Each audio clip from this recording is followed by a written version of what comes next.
Many fans are split about Channing Tatum's appearance as Gambit in the latest Deadpool and Wolverine movie.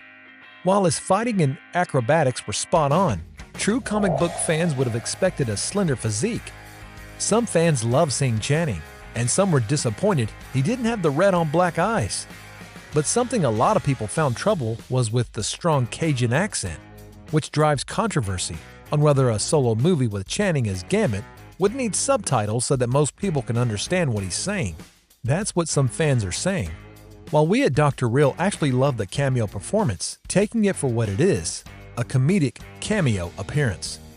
But let's dive into why most true Gambit fans want to see something else. For that, we're going to have to go back to Gambit Origins. From his first appearance in the X-Men Origins to his return in Deadpool and Wolverine, he was a gambler with love of cards and a mischievous smile. A Gambit. But before he appeared in the Marvel movies, what was his history? And where does he come from? In this video, we're going to break the origins of Gambit and why he's so viral right now on social media. So, he's the mutant with charm, wit, and a dangerous Cajun accent. Yeah, this one where some people quite frankly didn't really understand, including some of his co-stars.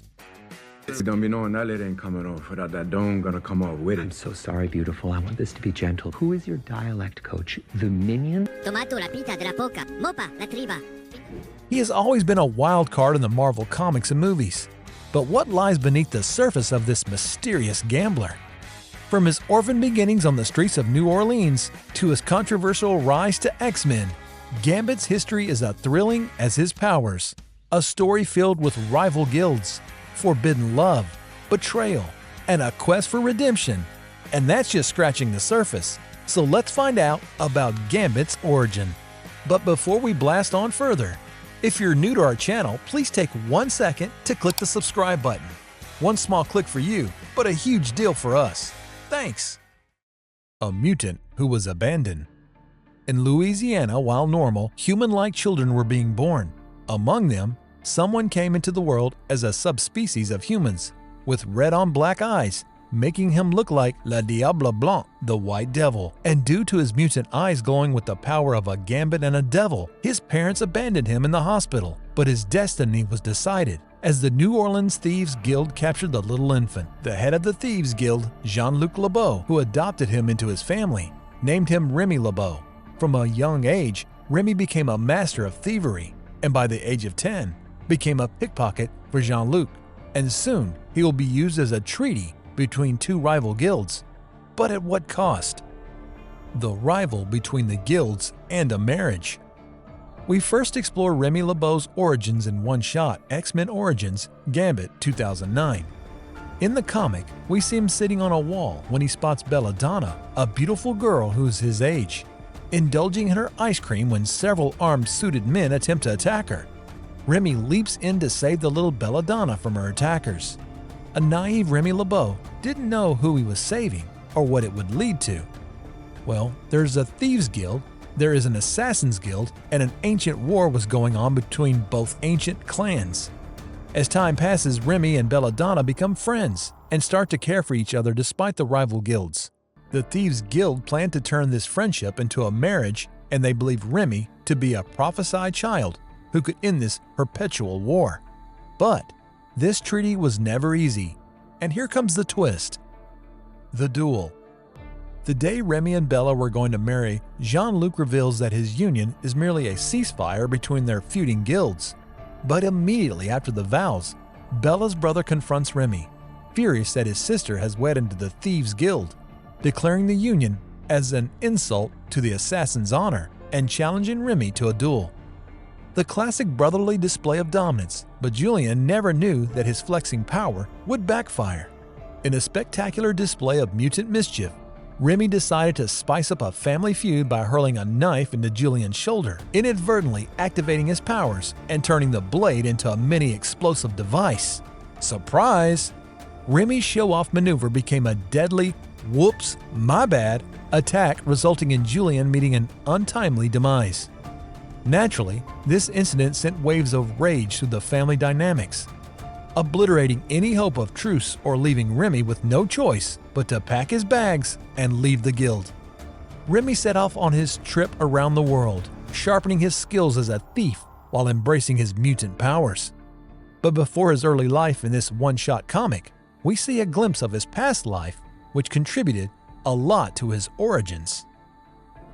Gambit meets Storm and Wolverine. In the Uncanny X-Men number 266, the young Storm is stuck in the chaos and trap of the Shadow King. Just when things seem dire, a charming thief swooped in, and this was none other than Remy LeBeau. This time he's introduced as Gambit. The comics displayed him as having green eyes at this time, so with his glowing green eyes and a deck of cards ready to unleash his powers, he took down one of the Shadow King's hounds, rescuing Storm from the bloodthirsty thugs. As they made their escape, Gambit's calm and collected attitude stood in stark contrast to the commotion. They fought their way to the rooftop, where Gambit's improvisational skills shone through as they made a daring leap with parachutes. Although Storm was initially hesitant about Gambit's reckless style, she couldn't help but respect his audacity and skill. In Uncanny X-Men number 273, Gambit wears the X-Men uniform, and it was a big deal to Gambit and his fans because it marks his official entry into the X-Men, especially since he rocks an X-Men uniform by the end of the issue. This is also where his tumultuous relationship with Wolverine kicks off. While training, there was a brawl between Wolverine and Gambit, which marks a significant spark in their rivalry for the first time. Wolverine throws some shade at Gambit, mocking him by saying Storm thinks he's pretty hot stuff, but Wolverine doesn't think so. Gambit, now backing down, proves his worth by knocking Wolverine out with his staff pointed at Wolverine's head, playfully saying, "Bang, you're dead," while standing triumphantly over him. This showdown sets the stage for their ongoing rivalry, which later pops up in the X-Men animated series and the X-Men Origins Wolverine movie. But a plot twist. Before all of this happened, Gambit thought to tame down his unforgiving powers and fell under the clutches of Mr. Sinister. The Sinister Encounter. Gambit, coming from a shady and violent background where he lived with assassins and thieves for most of his early life, but after being exiled, he found himself in an even more dark place. Struggling to manage his raging mutant powers, he turned to the notorious geneticist, Mr. Sinister, who promised to help him gain control of his powers in exchange for a sinister favor. Gambit, desperate and unaware of Mr. Sinister's true intentions, agreed to a deal that could make him lose everything in the future. Sinister instructed Gambit to gather a group of mercenaries, known as the Marauders, for a covert operation. Thinking it was just a harmless job, Gambit led them through the underground tunnels of New York City.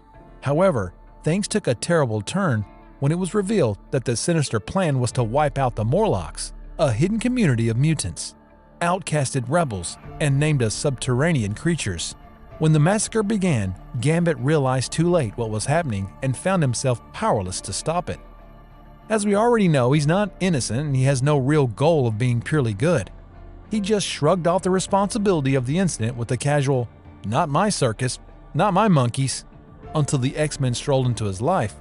At this point, his entire persona seemed to undergo a dramatic makeover, or perhaps just a slight adjustment.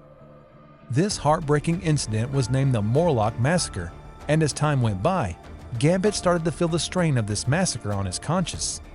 It's not that he was a bad guy, but he was a little bit bitter about life, and he never wished for people to be dead. Gambit was utterly horrified by what happened in those Morlock tunnels.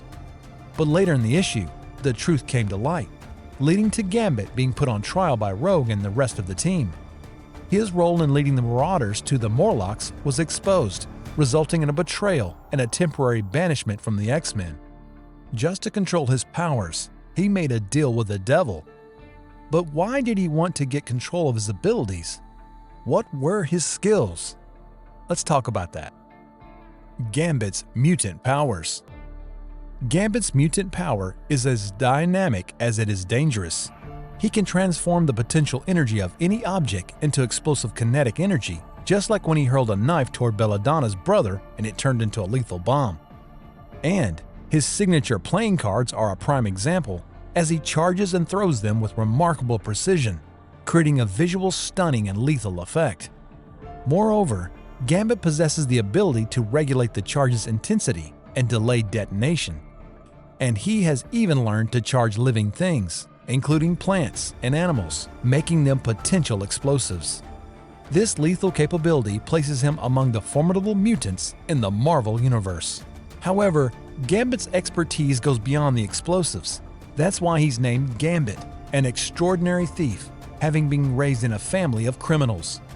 His stealth and agility make him nearly impossible to catch, while his enhanced reflexes and physical skills allow him to excel in hand-to-hand combat, capable of incapacitating enemies with a mere flick of his wrist, regardless of whether his cards are charged. But, on the quest to get a hold of his powers, making a deal with Mr. Sinister, and causing the Morlock massacre, he makes a terrible decision of his life. But for every character, there is a path of redemption. The redemption. After the shocking truth about his involvement in the Morlock massacre came to light in X-Men number 350, the X-Men turned their back on him, feeling deeply betrayed. This moment was a game-changer for Gambit, pushing him to face the fallout of his past and reassess where he fits in with the team. During his time away from the X-Men, Gambit found himself on a solitary path, reflecting on his decisions and wrestling with the guilt he had plagued him for so long. He came to understand that to truly move on, he needed to confront his past, seek forgiveness, and make amends for the hurt he had caused. His redemption journey dives deeper into Gambit's solo series, Gambit 1999 through 2001.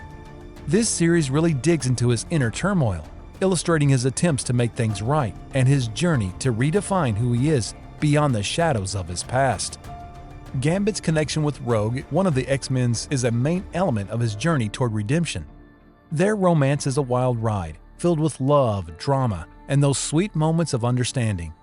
Rogue grapples with Gambit's shady past, mirroring the X-Men's own challenges in fully embracing him. Their bond symbolizes his relentless quest to show that his feelings for her are real and selfless. Till now, we have resolved the loose thread of Gambit's history, but we still have yet to solve the mystery of Gambit's origin. Gambit Origin. As we talked about his early life, we knew that Gambit was an abandoned child, and who were his parents and his full origin was never fully explored. But before we get to that, we need to know what was the deal with Gambit and Mr. Sinister's relationship. Because people still speculate if Gambit is a clone of Mr. Sinister. Gambit, the charming Cajun mutant with a flair for cards, and Mr. Sinister, the eccentric Victorian scientist, whose original name is Nathaniel Essex, share a widely tangled history that's been shaped by numerous writers over the years. Mr. Sinister was brought to life by Chris Claremont and Mark Silvestri, aiming to introduce a fresh villain to the X-Men universe, instead of Magneto and the crew of evil mutants. Originally, he was envisioned as a psychic projection of an immortal child. A few years later, Gambit appears in the scene in Uncanny X-Men number 266 as a suave, somewhat shady character linked to Mr. Sinister, originally conceived as another psychic projection of Essex. While Mr. Sinister embodies a villain, Gambit represents the cool hero vibe of the 90s, showcasing Claremont's knack for leaving plot threads hanging and creating a web of unresolved stories. For years, it was hinted that Gambit might be a third Summer brother, especially after his appearance in the comics. Sinister drops a cryptic hint about another sibling of the Summers. While Gambit is not directly mentioned here, this moment sets the stage for fan theories and speculation about who the third brother could be. As in X-Men Volume 2, Number 33, 1994, there's subtle emphasis on the resemblance between Cyclops and Gambit with dark brown hair and red eyes. So since Gambit first hit the scene, he's always been dancing around Mr. Sinister, and the relationship just keeps getting more mysterious. In 2004, Marvel handed Chris Claremont an 18-issue maxi series called X-Men: The End, giving him the freedom to craft a potential finale and tie up any loose ends he wanted, including Gambit's mysterious origins. In this series, Gambit turns out to be a genetically engineered mutant, and Mr. Sinister created him by combining the Cyclops and his own DNA, which aligns more with Claremont's original version of the character.